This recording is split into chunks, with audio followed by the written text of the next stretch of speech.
हम आपको वो दिखाने जा रहे हैं जो इस राज्य की, इस सरकार की वर्तमान असलियत को दिखाएगा। The lies of Hemant Soren exposed. Hemant Soren और झारखंड मुक्ति मोर्चा के झूठ एक्सपोज्ड होंगे और वो हम आपको दस्तावेजों के साथ करेंगे। देखिए, आपको याद होगा कि जिस समय पूर्व मुख्यमंत्री हेमंत सोरेन मिस्टर इंडिया की तरह 40 घंटे गायब हो गए थे, उनके घर में ईडी का रेड पड़ा था और उस समय जो बातें हुई थी, 40 घंटे के बाद वो झारखंड में प्रकट हुए, रांची में प्रकट हुए और 40 घंटे तक इस राज्य का कोई मालिक नहीं था। सबसे महत्वपूर्ण बात थी कि जो ईडी का उस समय उनके घर में रेड या सर्वे, जिसे भी आप जो भी कर ले, जो भी नाम दे दे, वो चला। ईडी के उस रेड में पूर्व मुख्यमंत्री हेमंत सोरेन, जो उस समय वर्तमान मुख्यमंत्री थे, उनके रूम के वार्डरोब से 36 लाख रुपए बरामद हुए थे। ये ईडी ने अपनी रिपोर्ट में कहा है, ये सार्वजनिक दस्तावेज है, सब जगह उपलब्ध है। 36 लाख रुपए ईडी ने बरामद किए थे पूर्व मुख्यमंत्री हेमंत सोरेन के वार्डरोब से। झारखंड मुक्ति मोर्चा और पूर्व मुख्यमंत्री हेमंत सोरेन ने क्या कहा था कि साहब, हमारी अनुपस्थिति में ये रेड हुआ है, इस पैसे से उनका कोई लेना देना नहीं है, ये तो ऐसा लगता है कि ईडी ने प्लान किया है। ये उन्होंने सिर्फ कहा नहीं था।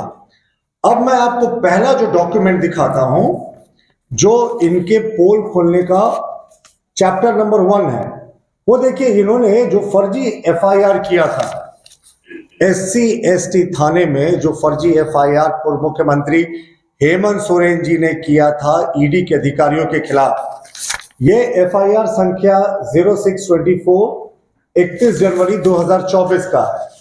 इसकी मैं 2 पंक्तियां पढ़कर आपको सुनाता हूं कि किस तरीके से यू टर्न मारा था पूर्व मुख्यमंत्री हेमंत सोरेन ने।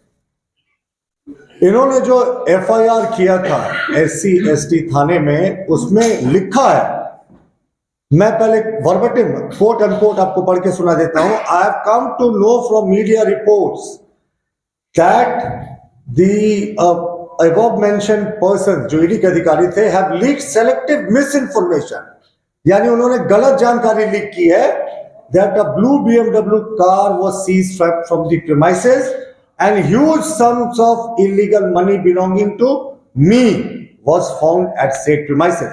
यानी उन्होंने अपने एफआईआर में कहा कि जो इन्हें मीडिया से ज्ञात हुआ है कि इनके जो कैंपस में, इनके जो घर से 36 लाख रुपए या जो बड़ी राशि बरामद हुई है, BMW कार का जिक्र था, BMW कार के बारे में तो दुनिया जानती है, हम आज उसकी चर्चा नहीं करेंगे। वो जो अवैध पैसा था, इन्होंने कहा कि हमारे जो घर से बरामद हुआ था, I do not own any illegal cash recovered from my house. इनका साफ इस एफआईआर में कहना था कि जो 36 लाख रुपए बरामद हुए हैं, मैंने तो वो अंडरलाइन भी कर दिया, ये जो 36 लाख रुपए बरामद हुए हैं मेरे घर से, ये मेरे नहीं है, ये अवैध जो पैसा बरामद हुआ उससे मेरा कोई लेना देना नहीं। पूर्व मुख्यमंत्री हेमंत सोरेन का हस्ताक्षर भी आप यहां देख सकते हैं, जो उन्होंने एससी एसटी थाने में एफआईआर किया था। वो एफआईआर कितना सच था वो तो खैर कोर्ट डिसाइड करेगी, लेकिन एफआईआर में जो इन्होंने कहा और जो इन्होंने हाई कोर्ट में कहा, बिल्कुल साहब यू टर्न, जैसे गाड़ी यू टर्न मारती है ना, ऐसे जा रही फिर यू घूम गई, हेमंत जी बिल्कुल ऐसे ही यू घूम गए। अब मैं आपको हाई कोर्ट का वो दस्तावेज दिखाता हूं। ये WPCR नंबर 68 ऑफ 2024, ये केस में जो हेमंत सोरेन जी ने आवेदन दिया था उच्च न्यायालय में, बिल्कुल यू टर्न है इनका। बिल्कुल जो कथनी है ये बिल्कुल बदल गया। आपको याद होगा एससी एसटी मामले में उन्होंने क्या कहा था, एससी एसटी थाने में जो आवेदन दिया था, कहा था कि इस अवैध साहब पैसे से साहब हमारा कोई लेना देना नहीं है। उन्होंने तो ये तक कहा था कि ये जो ईडी के अधिकारी है, उन्होंने एक आदिवासी को बदनाम करने के लिए नियत से इस तरीके की खबरें फैलाई है।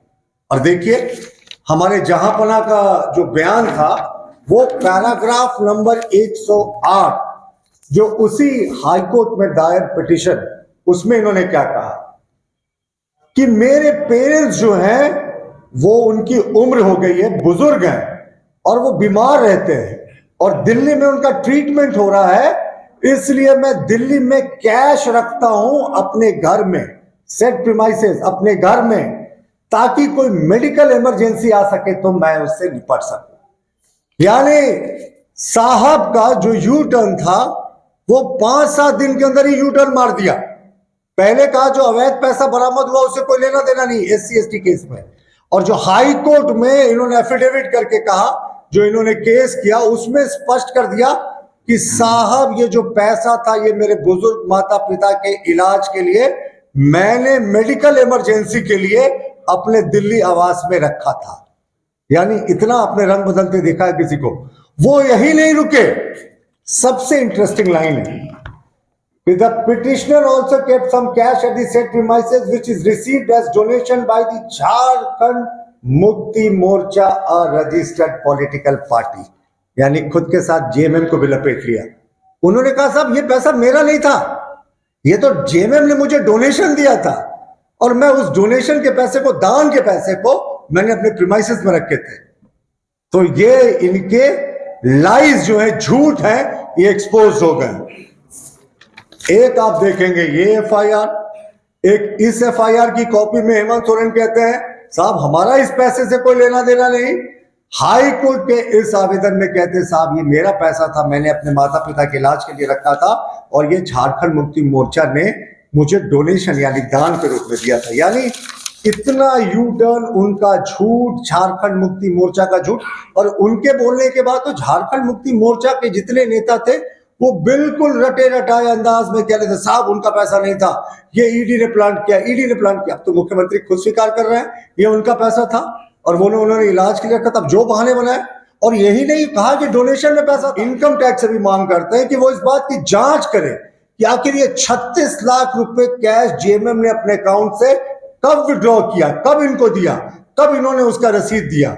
आखिर दान का भी तो रसीद होता है। यानी आप जितना झूठ बोलेंगे ना उतने अपने बनाए दलदल में फंसते जाएंगे। तो हमारी ईडी से मांग है, इनकम टैक्स से मांग है कि इस पूरे प्रकरण की गहनता से जांच हो।